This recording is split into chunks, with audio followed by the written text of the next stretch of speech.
मनुष्य के ऊपर जब ईश्वर कृपा करते हैं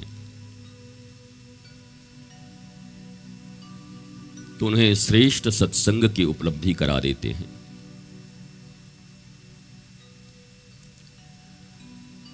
क्योंकि इस दुनिया में सुख तो अपने सामर्थ्य से खरीदा जा सकता है, पर शांति किसी कीमत पर खरीदी नहीं जा सकती।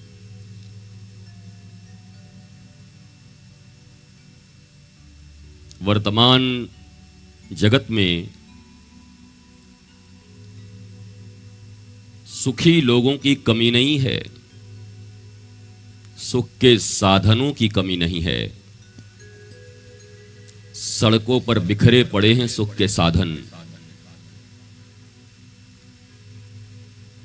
पर महलों में भी शांति नहीं है।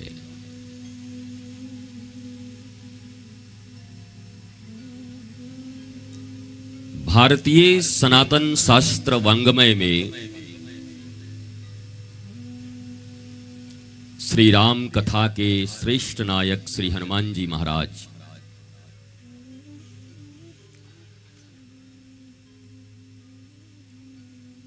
जैसे कोई मूवी हो, फिल्म हो,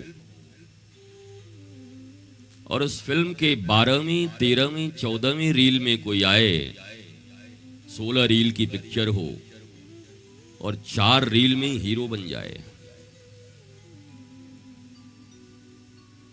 अगर पूरी राम कथा देखो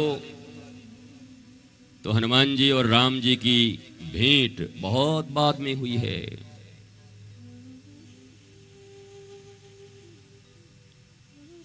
उसके पूर्व ही राम जी गुरु विश्वामित्र के संग ताड़का इत्यादियों का वध कर चुके हैं, अपना वैवाहिक जीवन यापन कर रहे हैं।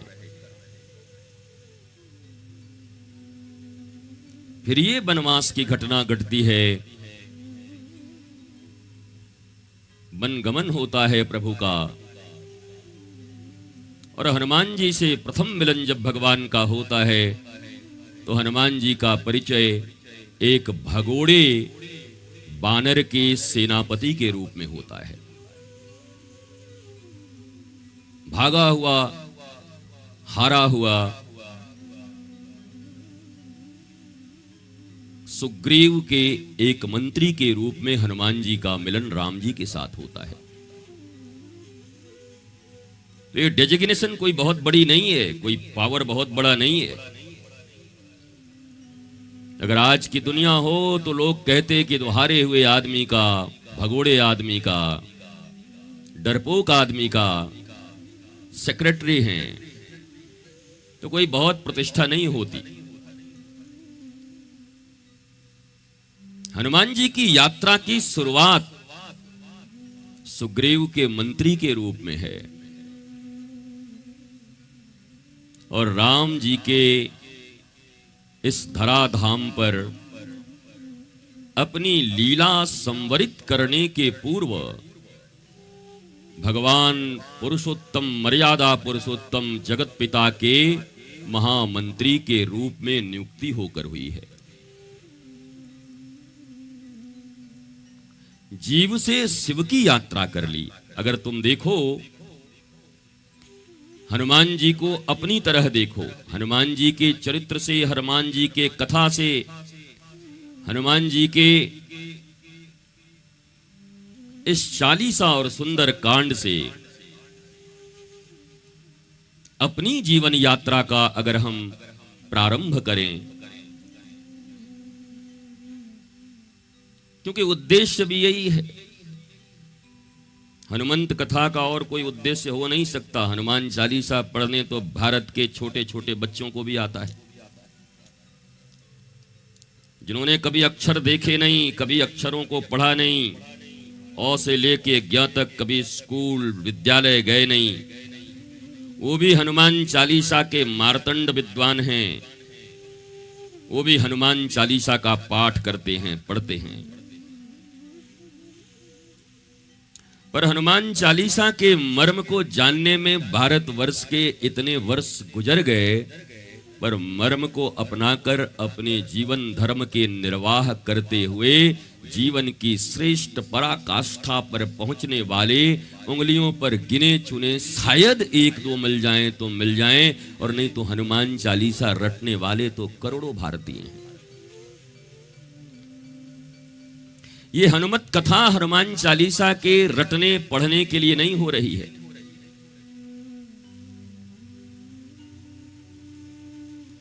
ये हनुमान चालीसा की कथा यद्यपि आपकी संख्या बहुत कम है, हमारे लायक है नहीं, पर हम आशीष के प्रेम में बस किए जा रहे हैं। हम तो इतने में सत्संग भी न करें, न किया अभी तक, क्योंकि हम पेड़ों को सुनाने थोड़ी आए, टेंटों और पांडालों को सुनाने थोड़ी आए, घोड़े और गजराज को सुनाने थोड़ी आए। श्रीमद् भागवत की कथा में आता है कि गजराज गजेंद्र मोक्ष की कथा आती है। गज तो खुजई डूब रहा था, तो लक्ष्मी जी के सत्संग रूपी कमल ने उस गजेंद्र के जीवन को बचा लिया। हाथी खुद ही डूब रहा था, और हाथी को बचाने वाला कौन? बोला मां लक्ष्मी उस समय सदगुरु के रूप में आई और कमल फेंका उसके सूंड में, अर्थात वो सत्संग दिया, और महालक्ष्मी के उस सत्संग, सदगुरु के उस सत्संग से गजेंद्र का मोक्ष हुआ, गजेंद्र बचा। इसलिए कथा तो तुम सुनोगे, ना कोई गजेंद्र सुनेगा, ना कोई कुकुर सुनेगा, ना कोई घोड़ा सुनेगा, क्योंकि वो दिखने में तो बाहर हैं, पर वो सब हमारे भीतर ही हैं। मनुष्य का जन्म पशुओं की तरह ही होता है, संस्कार विहीन मनुष्य पशु ही होता है। 16 संस्कार जिनके जीवन में नहीं हैं, हमारे शास्त्रों ने उन्हें पशु कहा है। पशु पशु बाहर नहीं होते, उनको तो योनि मिली है, पशु की योनि, पर वो सारे पशु हमारे ही भीतर में हैं। और आपके घरों में, आपके गांवों में और आपके जीवन में कई बार आपने सुना होगा ये बात, आपस में जब लड़ाइयां होती हैं तब एक नंबर का सियार है, चतुर सियार, लोमड़ी है, लोभी, और बहुत सारी चीजें हैं। वो गालियां तो मैं व्यासपीठ से नहीं दे सकता। और ये भी आपके सबसे नियरेस्ट एंड डियरेस्ट लोग कहते होंगे।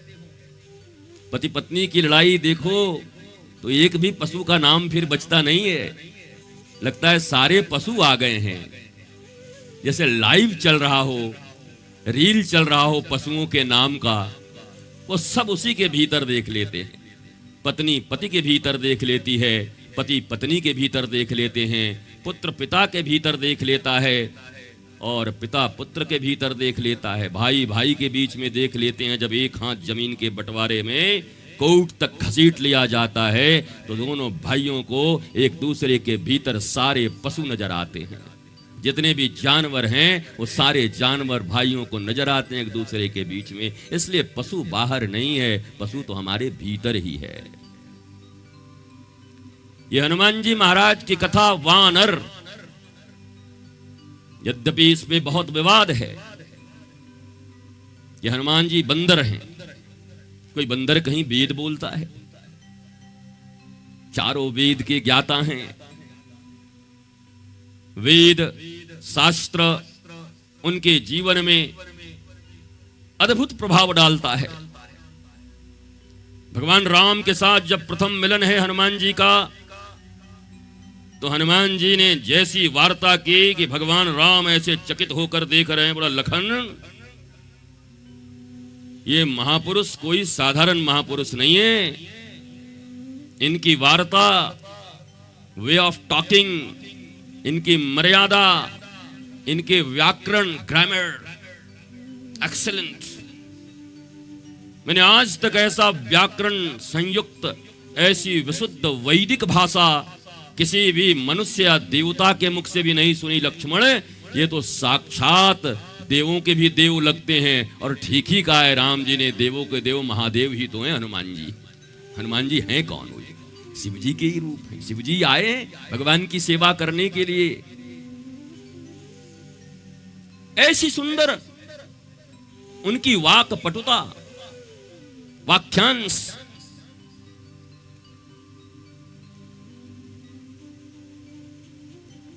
पर वानर बानर,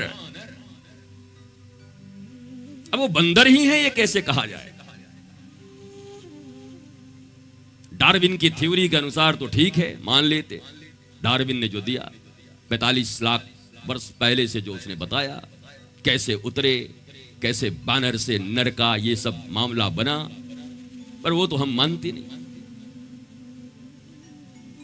तो महापुरुषों ने इस बात की मीमांसा की और वाल्मीकि रामायण ये कहता है कि वन में रहने वाले श्रेष्ठ नर जिन्हें वानर कहा गया।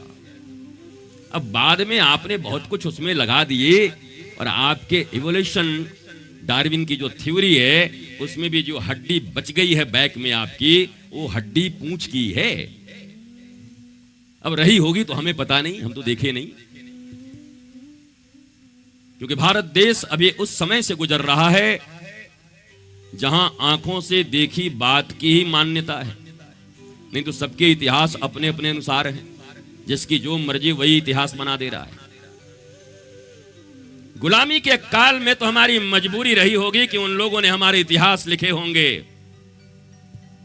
और जो लोग गुलाम बनाते हैं वो कभी किसी देश के इतिहास को सही नहीं लिखते, क्योंकि गुलाम बनाने वाला इतिहास भी ऐसा लिखता है कि ये देश और देशवासी सदा गुलाम ही रहें, इसलिए उन इतिहासों पर भरोसा नहीं किया जा सकता।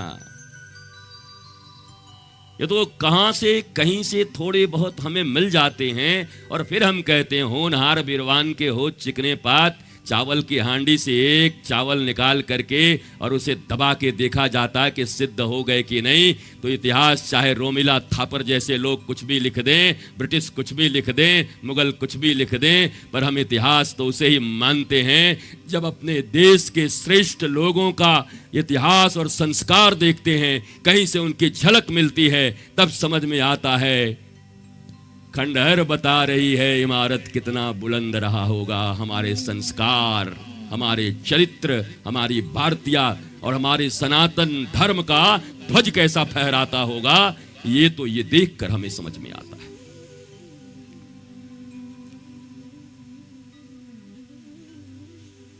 हनुमान चालीसा और हनुमान जी के जितने भी प्रसंग किष्किंधा कांड से लेकर के, हनुमान जी का आगमन किष्किंधा कांड में हो रहा है और किष्किंधा से उनकी यात्रा सुंदर कांड तक चलती है और लंका कांड में तो पूरा ही कांड हो जाता है। किष्किंधा कांड आप देखेंगे तो वहां बहुत लोग दुखी दुखी हैं, जितने भी लोग हैं दुखी हैं, दुखियों की भरमार है। माता सीता का हरण हो चुका है।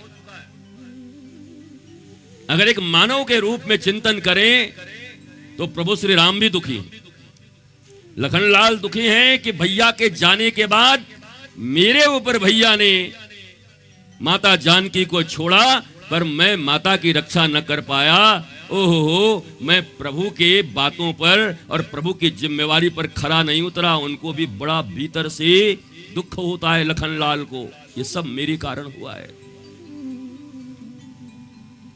सुग्रीव अलग दुखी होके बैठा हुआ है, भाई ने ऐसा पड़ाका मारा है, मार के ऋष्यमुख पर्वत पे बिठा दिया एक जगह पर जहां वो जा नहीं सकता, न बेचारा पर्वत से नीचे उतर सकता है, न घूमने टहलने जा सकता है। बड़ी मुश्किल से कोई दूर से आता हुआ दिखाए तो वहीं पर उछलता रहता। हनुमान जी जरा देखिएगा, कुछ धकधकी लग रही है, कौन आ रहा है कुछ खबर नहीं। आजकल कुछ अच्छा नहीं लगता मुझे, जैसे कोरोना काल के बाद भारतीयों की स्थिति हो गई है। आजकल जिससे पूछो क्या खबर है, क्या बताऊं, कुछ अच्छा नहीं लग रहा है। क्या अच्छा नहीं लग रहा, वो समझ नहीं आ रहा, बस कुछ अच्छा नहीं लग रहा। ये आदमी कोई नहीं समझ आ रहा कि उसको क्या अच्छा नहीं लग रहा। हर आदमी की ये समस्या बन गई कोरोना के बाद। क्या हुआ, कुछ अच्छा नहीं लग रहा। क्या अच्छा नहीं लग रहा, अब क्या बताऊं, बट कुछ अच्छा नहीं लग रहा। ये कुछ अच्छा क्या है, ये क्या है? ये संस्कारहीनता है। और आज के 34 साल पहले करीब करीब जब इंटरनेट की दुनिया आई, उसके बाद विश्व की मानसिकता बिल्कुल बदल गई, जिसकी जनसंख्या और जिसके अनुपात का वर्णन मैं कल कर रहा था कि more than 88% in whole world, और हमारे भारत में 74% और अकेले अमेरिका में 90% लोग मेंटल एंजाइटी के किसी न किसी रूप में शिकार हैं। 34 साल पहले जब इंटरनेट नहीं आया था, उस समय के भारत और दुनिया की थोड़ी कल्पना कर लो। 34 years बिफोर, अगर कोई 34 साल का तो होगा तो समझेगा नहीं, कम से कम 50-60 साल के थोड़ा जिनकी समझ होगी तब वो देख पाएंगे इंटरनेट बुरा है या अच्छा है। ये भी मैं नहीं कह रहा हूं, क्योंकि बचपन में हमने अपने पुस्तक में पाठ्यक्रम में पढ़ा था, लिखा हुआ था विज्ञान अभिशाप या वरदान। उस समय हम बच्चे थे, हमको समझ नहीं आता था, पर आज आता तो मैं सीधा ही लिख देता, नंबर मिले या न मिले, विज्ञान अभिशाप ही साबित हुआ है मनुष्यता के लिए। जब मनुष्य के भीतर शांति नहीं, आनंद नहीं, पारिवारिकता नहीं, सामाजिकता नहीं, हंसी नहीं, आह्लाद नहीं, कोई प्रहलाद नहीं दिखता, कोई ध्रुव नहीं दिखता, कोई मीरा नहीं दिखती, किस बात का विकास है, किस बात की प्रगति है। जे कृष्णमूर्ति से किसी ने, वो तो विचारक थे, बड़े दर्शन शास्त्र के विद्वान थे, उनसे किसी ने पूछा कि भारत के विकास से और दुनिया के विकास से आप सहमत हैं? बोला किस प्रकार के विकास की बात कर रहे हैं? अगर एक्सटर्नल विकास की बात कर रहे हैं तो अभी तो इतना विकास होने वाला है कि विनाश बस माथे पे नाचेगा। और आंतरिक विकास की अगर बात कर रहे हैं तो आंतरिक विकास तो मुझे कहीं दिखाई नहीं पड़ता। मनुष्य के सुख के साधन बढ़े हैं, पर मनुष्य के भीतर से शांति घटी है, अशांति बढ़ा है। मनुष्य पागलों की तरह हुआ है। और मुझे समझ नहीं आता, हमें आपको जीना सिर्फ 70 से 80 साल है और उसके बाद हम भी उसी धारा में बह जा रहे हैं। जबकि हम अपने आप को, मैं फिर कह रहा हूं, एजुकेटेड बोलते हैं, कोई अपने आप को धार्मिक बोलता है, कोई बोला डॉक्टरेट किए हुए हैं, कोई बोला हम तो डिलीट करके आए हैं, सब कुछ डिलीट कर दिया अपना संस्कार हमने। पर आज तक किसी के जीवन में कोई एक साधारण व्यक्ति भी, एक रिक्शे वाले से लेकर के और संयुक्त राष्ट्र संघ का अध्यक्ष भी, सचिव भी, वो सब फील करते हैं कि टेंशन बड़ा है, दबाव बड़े हैं तो तनाव भी बड़े हैं। जीवन में जब दबाव होता है तो तनाव बढ़ता जाता है, जिसे अवसाद कहते थे कभी हम, विषाद, अवसाद। भारतीय सनातन परंपरा में कभी डिप्रेशन का स्थान नहीं था, भारत में कभी अवसाद नहीं देखा जाता था। यहां तो भगवत कृपा, गुरु कृपा और माता पिता का प्रसाद देखा जाता था। आज उस भारत में अवसाद कहां से आया, विषाद कहां से आया? क्या भारत इसके लिए जाना जाता है? जिस भारत में हनुमान जी जैसे आइडियल हो, रोल मॉडल हो। हनुमान जी महाराज रोल मॉडल हैं हमारे, हनुमान जी महाराज हमारे आइडियल हैं। पर हमारे भारतीय जनमानस और हमारी भारतीय यूथ, ये तो कुछ वर्षों पहले से सनातन के प्रति कुछ भावनाएं बढ़ी हैं, नहीं तो ये यूथ ऐसा है, ये बच्चे और यूथ, इनके आइडियल देखोगे तो माथा पकड़ना पड़ेगा। लेकिन माथा तुम क्यों पकड़ोगे, प्रश्न भी तुम्ही से मैंने कल किया था और आज तुम्ही से कर रहे हैं कि जब तुम्हारे बच्चे गीली मिट्टी की तरह थे, तब उन गीली मिट्टी की तरह बच्चों को तुमने एक सुंदर सेब क्यों नहीं दिया था? क्यों नहीं सुराही ऐसे बनाए थे कि जो उनकी दोपहरी में कोई चिलचिलाते धूप से भी आए तो सुराही के पानी से अब खुद को प्यास बुझा करके वो भी तृप्त हो जाए और घर में तुम भी तृप्त होते। ऐसी संतानें अगर हमारी होती तब हम समझते कि सनातन संस्कार हमारे पास है। पर हम लोगों ने गांजे का चीलम बना दिया अपने बच्चों को। मैं रोज यही कहता हूं, कहां सुराही और कहां गांजा का चीलम। इतनी आग है कि खींच रहे हैं बैठकर। हमने पिया नहीं आज तक, ये मत समझना कि बाबा बहुत पिया हुआ है, पर देखा है, अभी तक ट्राई नहीं किया। हम बुरा भी नहीं मानते, कभी करना होगा तो कर भी लेंगे, डरते थोड़ी है तुमसे हम। कभी जीवन में लगा, जीवन के अंतिम क्षणों में कि एक बार पीना ही है तो पी भी लेंगे, कोई तकलीफ नहीं, पर जरूरत नहीं पड़ती। गुरु नानक साहब की तरह मैंने कल ही कहा था कि गुरु नानक साहब से पूछा किसी ने कि महाराज इसको पी लो, चकाचक रहोगे, बहुत बढ़िया है। बोला कब तक तेरा नशा रहेगा? बोला 6 घंटे, 8 घंटे, 4 घंटे, फिर कम होता जाएगा, फिर बोतल बढ़ता जाएगा। गुरु नानक साहब ने कहा भाई ये तेरा तो बोतल बढ़ता जाएगा, नशा घटता जाएगा, पर हमने तो एक ऐसा नशा किया है कि दिन प्रतिदिन हमारा नशा बढ़ता ही जाता है। शराबी ने पूछा कौन सा नशा? कहा नाम खुमारी नान का, हमने राम के नाम का नशा कर लिया महाराज। हमारे पास इतना नशा है कि हमें बोतल सोतल और चिल्लम की जरूरत नहीं पड़ती। हनुमान जी उसके दो तक, हनुमान जी हमारे रोल मॉडल और आइडियल होने चाहिए इस जीवन के। आने वाला समय, हनुमान चालीसा ये जो छोटा सा, इतना छोटा सा ग्रंथ है, मैं सत्य कहता हूं अगर इसको रिवील किया गया, अगर इसके मर्म को समझा गया, अगर वास्तव में इसके शब्दों के मर्म को समझा गया और जीवन आचरण इस पर लाए गए, तब तो बचने की संभावना है। और नहीं केवल पाठ करके अगर कोई बचना चाहता है तो व्यासपीठ से कह रहा हूं, इट्स क्वाइट इम्पॉसिबल। भारतवर्ष के समस्त विद्वान सुन रहे होंगे, सुनेंगे, टिप्पणी भी करेंगे। मुझे पूरा विश्वास है भारत ही नहीं पूरे दुनिया के सनातनी विद्वान इसका समर्थन करेंगे कि केवल पढ़ने से कुछ नहीं होगा, इनके आचरण को अपने भीतर में लाना होगा, हनुमत आचरण लाने होंगे। केवल पढ़ने से नहीं होगा, लाल कपड़े में बांधकर अक्षत और चावल देकर ये क्रिया ठीक है, जरूर प्रतीकों की पूजा करनी चाहिए, माता पिता को प्रणाम करना हमारा उनके प्रति सम्मान है, उनके प्रति प्रेम है। पर कोई ऐसी औलाद मिल जाए, कोई ऐसा संतान मिल जाए दिन भर में 5 बार दंडवत करे और माता पिता कहें जरा 1 गिलास पानी ले आना, सॉरी पापा दूसरे से मंगवा लो, फिर जाके दंडवत किया, बोला दवाई लिया, बोला सॉरी पापा दूसरे से मंगवा लो, फिर दंडवत किया, बेटा जाकर के गेहूं पिसवा के लिया, आटा घर में नहीं है, सॉरी पापा उससे मंगवा लेना, बेटा सब्जी लिया, सॉरी पापा उससे मंगवा लेना, बट आई लव यू, दंडवत यू। पकड़ के बाप बोलेगा तेरा लव का अचार लगाऊं, तेरे दंडवत को खाऊं। Love without loving activities towards the beloved Sam SHM. ऐसा प्रेम जिस प्रेम में प्रेम की क्रिया ना हो वो प्रेम प्रेम नहीं, पाखंड मात्र है। हमारे गुरुदेव ने हमको कहा कि ऐसा प्रेम जिस प्रेम में प्रेम की क्रिया ना हो, केवल WhatsApp he I love you हो, व्हाट्सएप वाला आई लव यू, और ऐसा बना हुआ लाल दिल और दिल में केवल काला है, काले के सिवा कुछ नहीं, कहीं उजाला नहीं है। Those peoples जो खुद को नहीं जानते, सेल्फ रियलाइज्ड पर्सनालिटी नहीं है, वो तो काले ही हैं, काले दिल वाले ही हैं। वो तो खुद को ही नहीं जानते, खुद को ही नहीं समझते, वो दुनिया को कैसे समझेंगे, प्रेम कैसे समझेंगे। इसलिए हनुमान चालीसा अगर तुम्हारे जीवन को बदल भी सकता है। रामपुर कला के वासियों, ये बोलते हुए मुझे गब्बर का वो डायलॉग याद आ जाता है, रामगढ़ के वासियों, रामपुर कला के वासियों, बड़ी प्यार से तुम्हें ये कथा मिली है, पर मोल नहीं समझा तुमने, अभी भी आटा ही गूंथ रहे हो घरों में और भूसा ही छुड़ा रहे हो। जिंदगी का भूसा छूट चुका है, वहीं भूसा छुड़ा रहे हो। इधर आओ, एक गंगा वाराणसी में बह रही है, काशी में, प्रयाग में बह रही हैं।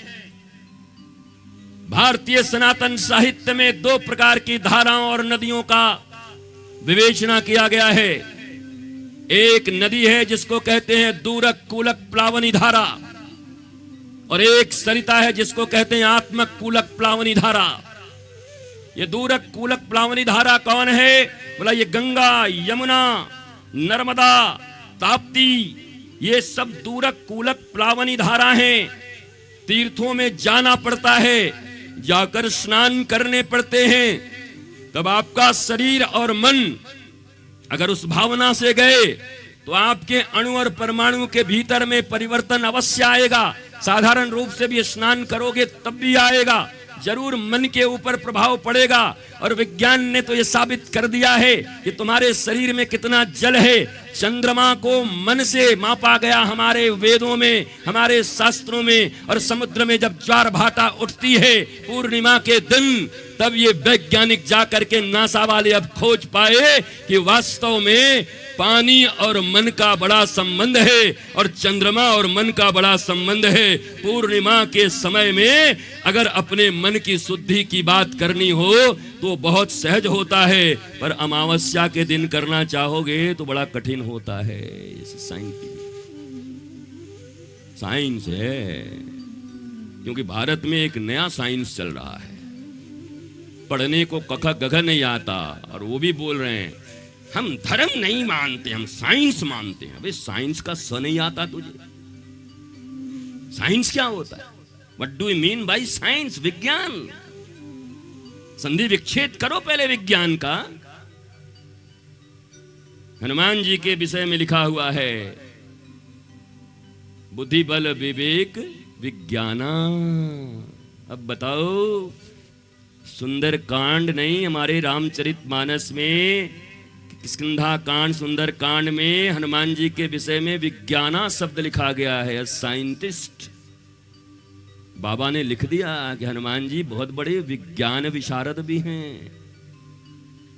पर हमारे हनुमान जी को तो लोग कुछ मानते नहीं, बंदर मानते। बोला हनुमान जी माने बंदर। आपकी आस्था से मैं नहीं खिलवाड़ करता, आस्था बहुत अच्छी है। बंदर मिले उसी रूप में कपि हैं, उनकी पूजा करिए, पर यहीं तक खत्म थोड़ी हो गई। बंदर ले आए और पूजा कर दिया और केला खिला के आज तो हनुमान जी हम पर बहुत प्रसन्न हो गए। हाँ, बहुत प्रसन्न हो गए। रावण को भेजे हैं तुम्हारे पास तुम्हारे नाश के लिए। फिर से जिंदा किया है रावण को हनुमान जी ने। बोला मारो इसको। हमारे इतने बड़े विद्वान विज्ञान और राम भक्ति को, जहां ये रामचरितमानस और जहां ये भगवान की सारी गाथा लिखने के बाद गोस्वामी तुलसीदास ने सोचा कि ये जीव इतनी बड़ी बड़ी चीजें नहीं पढ़ सकते, तो हनुमान चालीसा की रचना कर दी उन्होंने।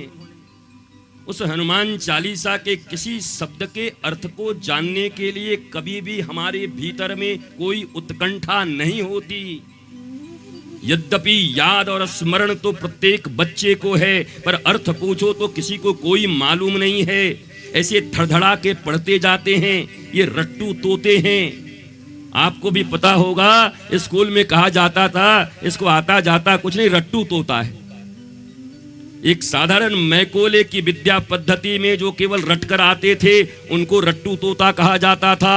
और भगवान के इतने दिव्य ऐसे महा ग्रंथ का पाठ आप रट्टू तोते की तरह करके चले जाते हो, एक शब्द पर भी ध्यान नहीं देते।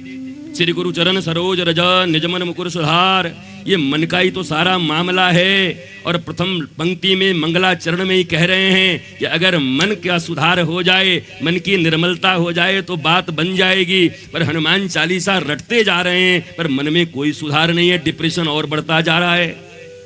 वो कभी कभी ऊर्जा मिलती है हनुमान चालीसा से। मैं ऐसा नहीं कहता कि इसमें शक्ति नहीं है, बहुत शक्ति है प्रभु में, नाम में भी शक्ति है। पर तुम लाभ 100% उठा सकते थे तो 1% पर क्यों मान रहे हो?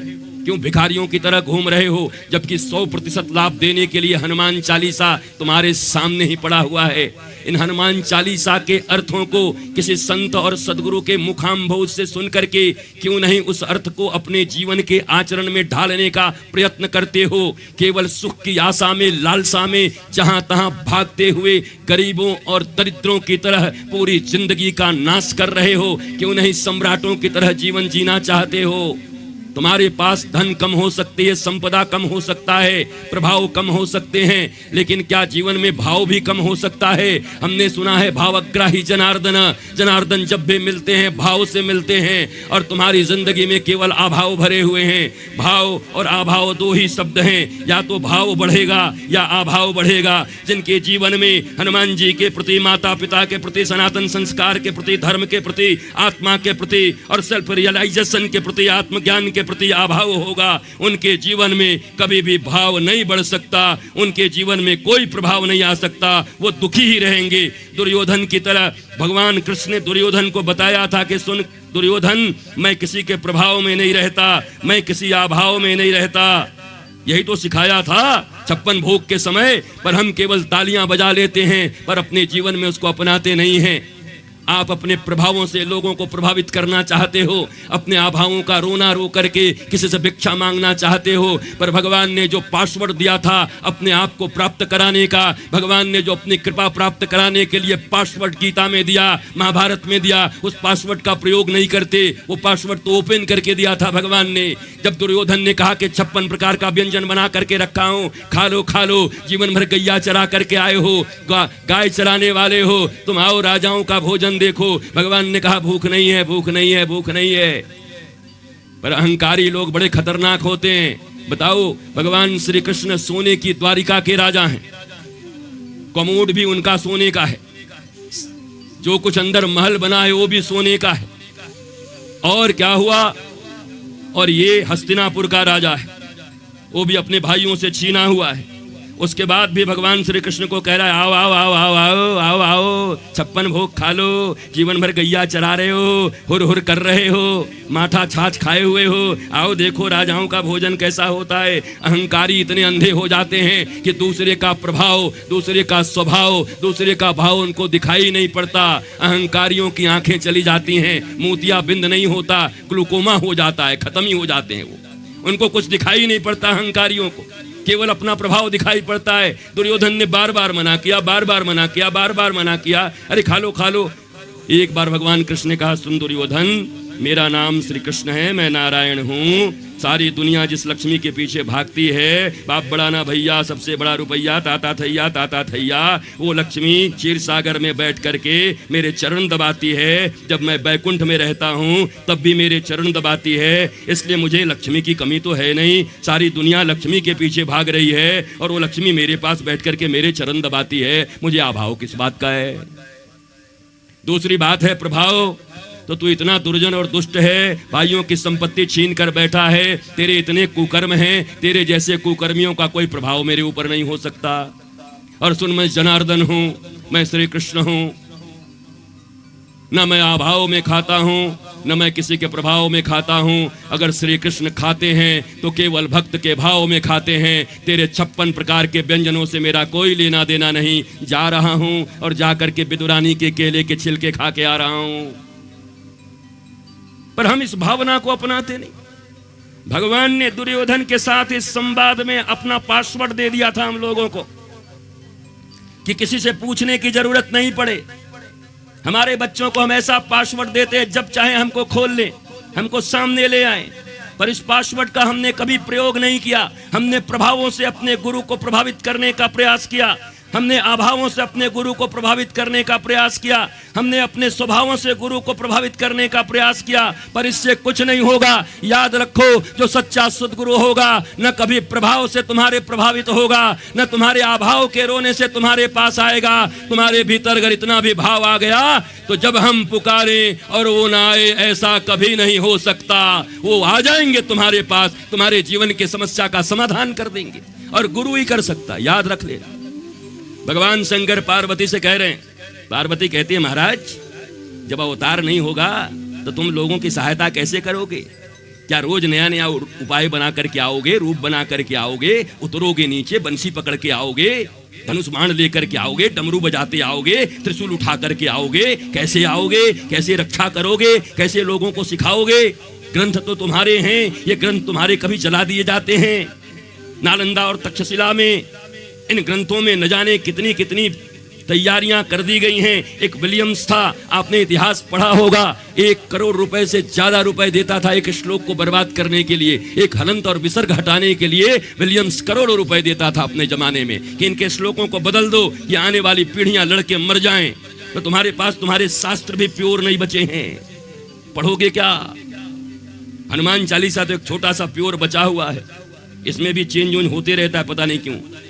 ये तो बढ़िया है, ठीक ठाक है, इसी को पढ़ो, इसको मानो, और इतना ही मान लोगे तो काम बन जाएगा। हमारे आगे फोन चलाओगे तो हम उठा देंगे। कितने भी प्रेमी रहोगे, फोन चलाओगे तो हम उठा देंगे, क्योंकि हम जब व्यासपीठ पर होते हैं तो किसी के नहीं होते। एक ईश्वर से बंध करके एक अपने गुरु के भाव को लेकर के बैठते हैं। तो जितासन जितसंग जित श्वास जितेंद्रिय, आगे बैठना हो तो आगे बिल्कुल शिष्यत्व को लेकर बैठो श्रोता की तरह, और नहीं तो पीछे बहुत जगह है, जो करना करो।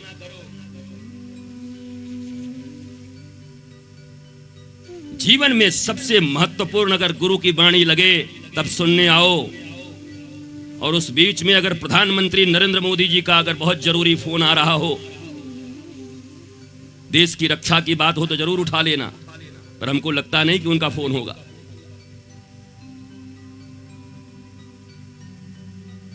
तो फिर प्रायोरिटी तय करनी होगी जिंदगी में। अभी अभी कहा कि love without loving activities towards the beloved is Sam.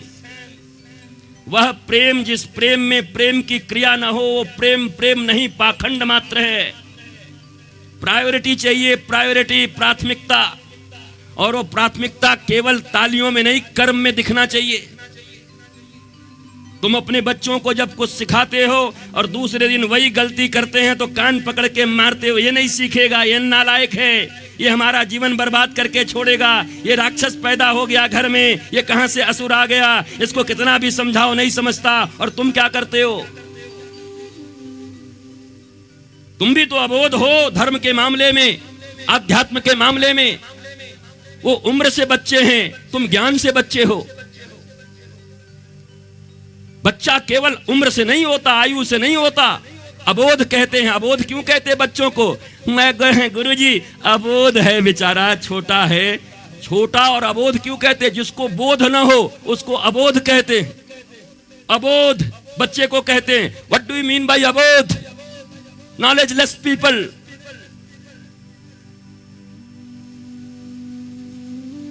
जिनको आत्म संबंधी ज्ञान नहीं है उन्हें अबोध कहते हैं। इसलिए आपने देखा होगा कि संत अगर 20 वर्ष के भी हैं और सामने 70 साल का वयस्क भी आया है, तब भी संत कह देते हैं, और बेटा कैसे हो? अगर कोई साधारण अंग्रेज देख ले, बोला भारत वाले पागल हो गए क्या? ये 20 साल का आदमी 70 साल के आदमी को बेटा कह रहा है, ये पगला गए भारत वाले सब। पर उनको ये प्रबोध नहीं है कि यहां ज्ञान की दृष्टि से, केवल आयु की दृष्टि से भारत नहीं चलता। केवल आयु वृद्ध की बात नहीं करता भारत, ज्ञान वृद्ध की बात करता है। ज्ञान में परिपक्वता कितनी है। इसलिए अष्टावक्र जैसे छोटे बालक जब जनक के दरबार में आते हैं और जनक को कहते हैं अपना राज सिंहासन छोड़ और तेरे कर्मचारियों के जहां जूते और चप्पल रखे हैं वहां जाकर के बैठ, तब तुझे आत्मज्ञान होगा। 8 जगह से टेढ़े अष्टावक्र, छोटे से बालक, और जनक कितने विराट राजा,